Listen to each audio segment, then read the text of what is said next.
Hello guys, welcome to this video. This video is going to be essentially a video complement to a post that I made on the wildrift subreddit recently. There was a reason that I made this post, and the title of the post, if I can show you, was a small guide on how not to be hard stuck. You got a few cool awards. It was very nice. But essentially, it was a written post that I did at 1 a.m. talking a little bit about how you can improve your game in Wildrift, how you can get better at the game and not blame matchmaking for your losses. The reason that I made this post is because there were so many posts on the subreddit with lots of people collectively agreeing that Riot was out to stop them from climbing. The matchmaking was rigged against them. The reason that they weren't climbing is that the game was so heavily tilted in favor of everybody else that they weren't climbing ranks, which is frankly the most ridiculous thing I've ever heard in my life. You know, to believe that, you must then believe that everybody that hits Challenger or high tier is simply just lucky, and that is not the case. There are people that are just better at this game, and you know, if you play over 300 games or whatever and you're still stuck in platinum or gold, and it's nothing to be ashamed of, don't get me wrong. You know, some people are just comfortable at their elo, some people will just enjoy playing the game at whatever elo they're at.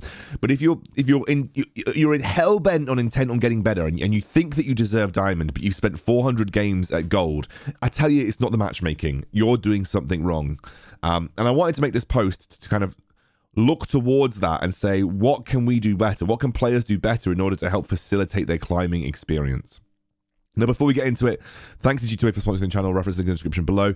Let's go through the post. What I'm going to be doing is I'm going to be talking through the post. Right now, I'm showing you one of the Rakan games that was on my channel over the last couple of weeks, because it kind of shows you and illustrates some of the points that I was talking about in my video, or in my post. So firstly, I wanted to start off with roles. You may have seen my video about like the best roles to climb solo queue, and the information that's in that video remains accurate. In my opinion, there is a hierarchy of roles that can have the most impact, and I talk a lot in this guide about what is called agency. When I say agency, or when you might hear me say agency in this video, I mean your own power to influence the game. When we say that someone has a lot of agency, we mean that they have a lot of individual power to impact the game. And so that's what, you know, if you ever hear me talk about agency, that is what I'm talking about. But there are 5 roles that I believe obviously have the most power to climb. Obviously, there are just 5 roles I'm talking about. The roles are in order from top to bottom in this list about what I think has the most power to climb, or what I think has the most influence on an individual game. The first most powerful role, I think, at pretty much every elo, but especially towards the higher ends of the ladder, is jungle. Jungle can influence the map more so than any other pick or any other role in this entire list. The main reason that I believe jungle to be so strong is you're generally the person that sets up and helps push your lanes to an advantage. You're generally the person that starts and forces global objectives like dragons. So I just genuinely believe that jungle is the most impactful role. But I did, you know, state in this guide that at low elos, sometimes you're just going to have people who are really bad, and you know, no matter how much jungle pressure you give them, they are still going to run it down in their lane. And I'm fully aware of that. That is definitely something that is clearly happening at low elos. But as you progress, if you really want to climb quickly and you're looking for a role to main specifically with the goal of climbing elo, then that should be jungle. Jungle is absolutely the best role. And as I said, it's mainly because you have the most impact on the map. And you can also, you know, essentially influence the outcome in any of your 3 lanes, including also starting up and forcing neutral objectives like the dragons and the barons. Mid follows shortly after. For the similar reason to jungle, you are well positioned in the middle of the map to move towards bot and top lane. You can very easily react to stuff that goes on in the river. You have the most roam potential out of any of the other roles in the game, and that's why I believe mid is the second most impactful. The third most impactful, and this is something that may strike people as a little controversial, and some of the comments in the post also kind of said that they weren't particularly in agreement with this, but this is just my personal opinion, and maybe it's because I am a support main and I like to play this style. but engage and roam heavy supports. If you've noticed this game, I've barely spent any time with my Draven because I've been looking to roam around the map, have as much impact as physically possible, and that's what I believe can have a huge impact as a support player. Your job as a support is not to babysit your AD carry.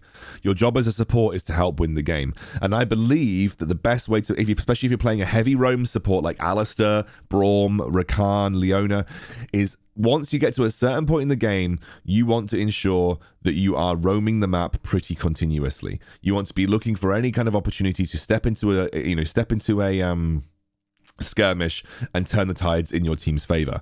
So I believe that just roaming very early on and impacting the map as much as possible without the need to babysit your AD carry is a good way to impact the game as a support, and I believe it makes you one of the more impactful roles in the game for carrying your solo queue games. And yes, it does mean that as a solo queue support, you can carry.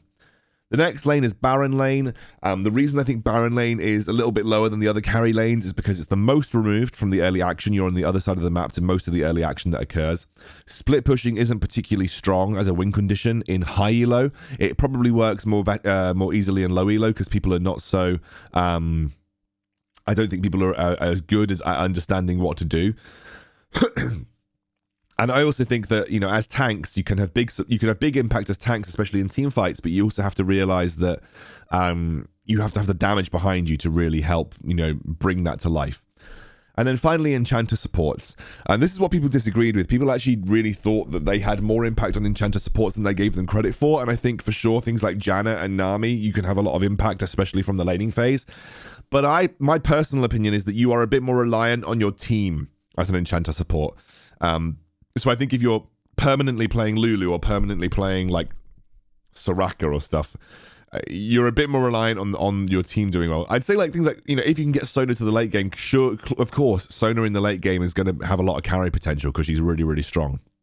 But what I would say is that, you're a bit more reliant on your team, especially in the early game as an Enchanter. Maybe in the late game you have a bit more individual agency, but I just don't think Enchanters are as impactful personally in terms of my solo input into a game.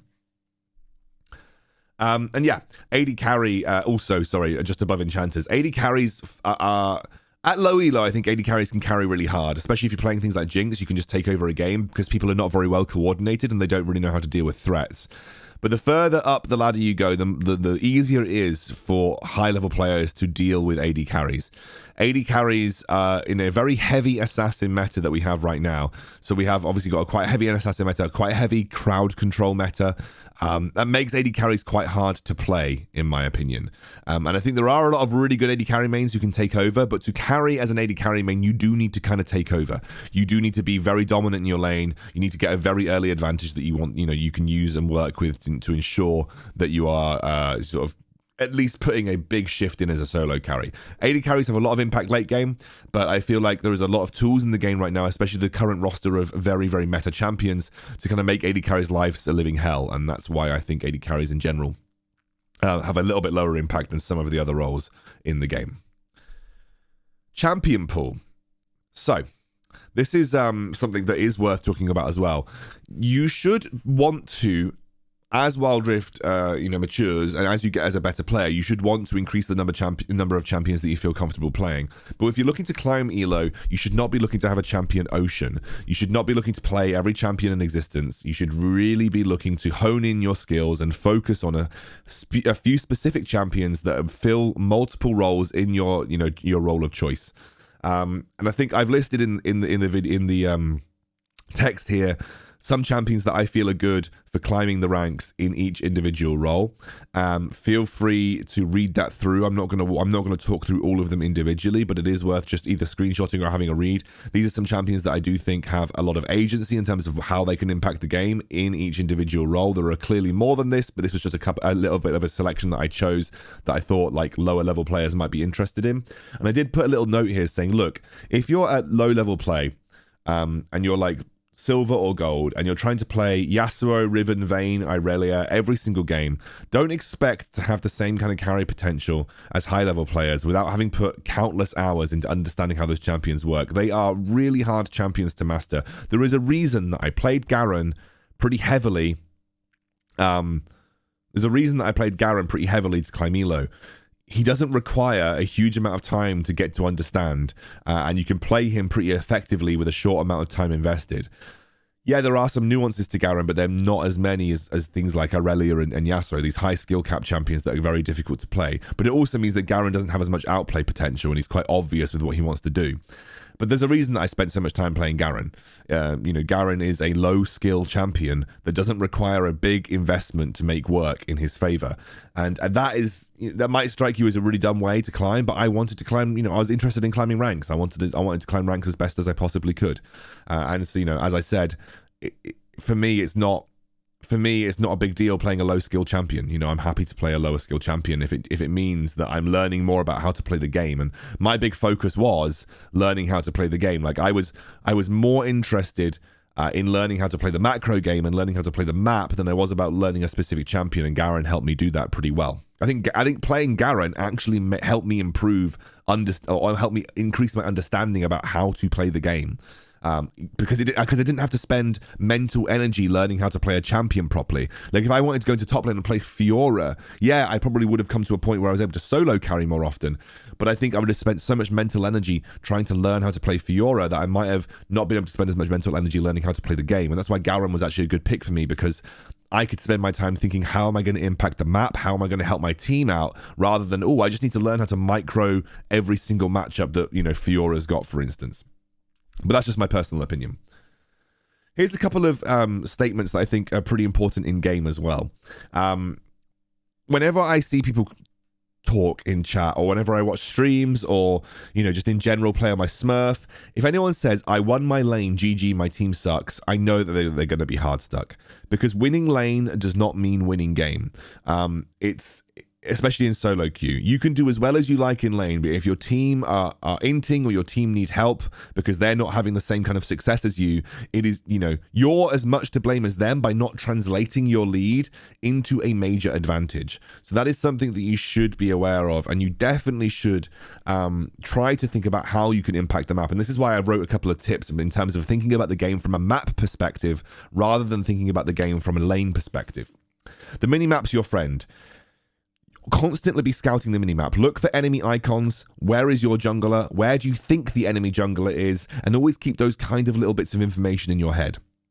You should be trying to understand where the enemy is as much as where you're trying to look at where your team is, because it helps you avoid ganks, it helps you make better movements across the map, and it also helps you increase your understanding of how players think in Wild Rift. I'm constantly asking myself, where did the enemy jungler start? Where is the enemy jungler at 2 minutes?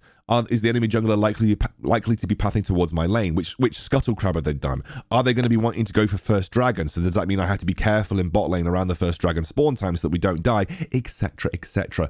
Lots of little bits of information, but the best way to start is just look at your minimap often. Where are the enemies?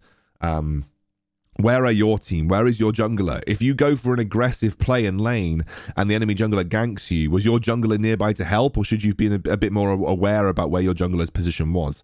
Is your jungler making an invade, and can you help them? And I will talk about this in a moment because there's an extra point to follow up on, but that is something that is obviously important to talk about too. So minimap is your friend, and you'll learn a lot about the game by being more minimap focused, which I've had to force myself to do as well. It is an important part of the game. Okay, this next point is going to be relatively important for anybody that's in a lane, and it's something that not a lot of people do, and I think it's something that even I can do way more often as well. If you push your minion wave to the tower, so if you get a big minion wave pushed towards the enemy tower, or you kill the person in your lane, especially without jungle help, don't just sit in lane and wait for the next wave. There are things that you can be doing to help even impact the map on even in the 10 or 15 seconds that you're going to get, before the enemies come back to lane or before the next minion wave gets there. Think about roaming. Think about going towards one of the other lanes and having an impact there. Think about just entering the fog of war. People underestimate just entering the fog of war. If the enemy is looking at the minimap and they see your little icon drift into the fog of war, maybe heading towards their lane, they are going to play safer. that you are denying positional information away from the enemy, and they are gonna play safer if they're looking at the minimap, of course. If they're not, then just go and roam and kill them. But they're gonna play safer. So if I'm a mid laner and I kill the enemy mid, and then I see my bot lane is doing badly, if I just roam into the fog of war, even if I don't intend on going bot lane, the enemy bot lane should play more respectfully. And they may be dissuaded from going for that 2v2 that they were planning on going for. You may save the lives of your, you may end up saving the lives, of your bot laner if you're able to do that. So just think about doing that. Also think about putting some vision down. Walk out of the lane, put a bit of vision down in the jungle, get some deep vision down to see where the enemy could be. Try and prevent your lane from getting ganked easily. You can also go and just try and, or at least, obviously, like you said, shove your turret. That means you don't have to leave lane to shove your turret, obviously, but just go and shove your turret. Just be aggressive and push down your turret as quickly as you can. Just think about something that you can do. It doesn't have to be leaving lane. As I said, the turret is also important. But being idle and just waiting for minion waves and doing nothing is wasted time. And wasted time is time that you could be impacting the map and making your team more likely to win. So just be very aware of that and be aware that is definitely something that, can help improve your chances of winning overall. This one is a note for the junglers. Be mindful of your laners' positions. My number one gripe, my absolute pain point with junglers is when they go and invade or they go for a scuttle crab and they don't look where their laners are. They don't have a look at the priority that their laners have.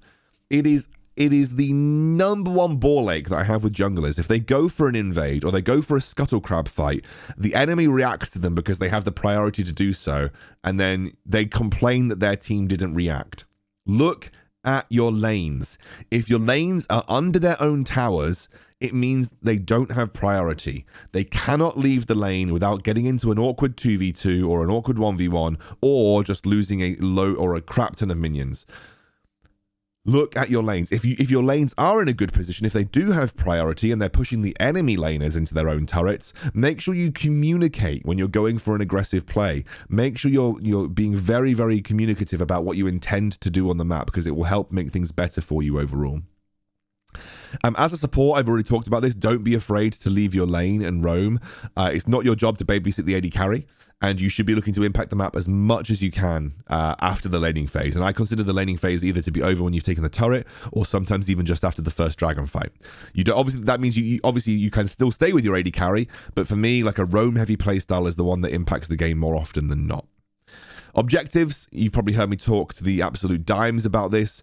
Always consider objectives. I think things like towers are massively underrated by people in low elo, so just be making sure that you're focusing towers. And if your team are set up to do so, things like the dragons and the barons are clearly going to be a great option as well. This one's for you, Stuart. Don't type. Stop typing. I have actually turned off chat completely now. It is a waste of time. Pings are good enough to communicate your intents. No one plays better when you tell them what you intend to do with their mother. Stop typing. It's a waste of time, and it's going to make you more frustrated. Just turn off chat and focus on your game. And vision, creating and denying vision, really, really important. Some of the major wins that I've had, even at high elo, has been sweeping vision away from the river, setting up my entire team in a brush around the entrances to Barron or the dragons. The enemy team just walks into me. Even at high elo, this happens all the time. Creating and denying vision is a great way to set up good win conditions as the game progresses. And again, you can read all of this in the guide. It's all on the Reddit thread, which I'll link in the description. And finally, mindset. This is a really important one. Your team is not to blame for every single game. There are definitely games that you are going to struggle with where your team is heavy as crap and you can do nothing about it. That is just life. That happens. This is a team game. There are going to be some games where your team sucks. I'm not going to deny that every single game can be won. I'm not going to say that every single game can be won, because it clearly cannot. This is a team game, and there are going to be some games where your team is just... I don't know what happened to the video there. There are literally going to be some games where your team is just too heavy to carry. But a lot of games, that's not the case. A lot of games, there is definitely more that you could do. And everybody has bad games, including yourself. So don't be too hard on them or you. It happens. We all have bad games. there is, what I will say is, I've talked about it in my other videos, but there's genuinely a very wide skill discrepancy in like gold to emerald, or even silver to emerald. I've seen some emerald players that I genuinely think are worse than silver players, and I think I've seen some gold players that could be diamond easily. There is a high skill discrepancy. A lot of it comes down to previous MOBA experience, as well as just like how good they are mechanically at the game. One of the reasons that I was able to climb relatively quickly is that I had very, very deep knowledge of League of Legends before coming to Wildrift, and therefore I knew exactly what was important and how to roam and how to play the game, and so that helped me and gave me a pretty significant advantage. But essentially, just focus on yourself. Like, look, even be critical and go back and look at your replays. What did you do wrong? Like, if you could really be objective, what is it that you did wrong? Every death, analyze why that happened. You know, every play that you could have impacted, like have a look at when your teammates died. Could you have been there to have an impact? Were you spending too long farming? You should. Wildrift is a very team orientated and team fight orientated game. You know, it is a game that does, or a game that has a lot of